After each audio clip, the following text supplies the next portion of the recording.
But it was really only one part of the offseason that was a disaster, and that was the waiving of Damian Lillard. They bring in Myles Turner. Giannis looks as good as he ever has at Eurobasket, and they've got a lot of supporting pieces that could actually make this team really good.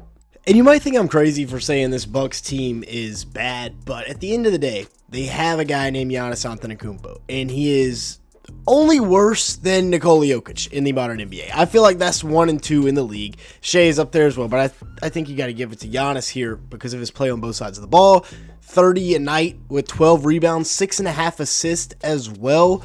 Pretty much clears Shea in every category other than scoring and three-point percentage, and of course free throw percentage. That's not exactly Giannis' strong suit, but he's been showing out in Eurobasket play. I mean, he is just a monster, and the fact that they don't have him more help is honestly kind of a disappointment. But in Eurobasket, he put up 27, 10, and 4 with 2 stocks in 29 minutes a game. Ridiculous stat line. Shot 68% from the field, getting downhill with ease. I mean, he's just an absolute monster, the most unstoppable force in the game that we have today. He's 6'11 with a 7'3 wingspan, and when he is out in transition, there's not a solution. More often than not, it's going to end up looking like this. And Isaiah Stewart's one of the bigger dudes in the league. He just gets put on a poster. Gets dog walked and put on a poster. Last year in the playoffs, Giannis averaged 33, 16, 6.5, and 2 stocks in 38 minutes a game, and they still got gentlemen swept. So I'm a little bit upset with the fact that they decided to waive Dame, but the reason they waived Dame was to bring in Myles Turner. And people don't understand how lethal of a front court on both sides of the ball this duo is going to be. They bring him on a 4-year, $110 million deal because Indiana kept lowballing him. And, of course, to bring him in, you had to waive Dame.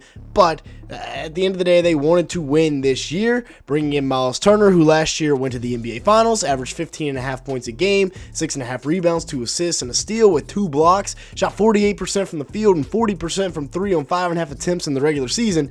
That's a stat line right there. And he brings that to Milwaukee, the division rival, by the way. And you've got his spacing in the front court alongside of Giannis. And then defensively, nobody's going to be able to attack the rim at all. The rim is going to have a lid on it for guys trying to get down low. And then, you could run pick and pops in theory with Myles Turner and Giannis. Think about that. Think about how scary that could be. The offseason moves for the Bucks, they had a lot of them. They had a lot of decisions to make.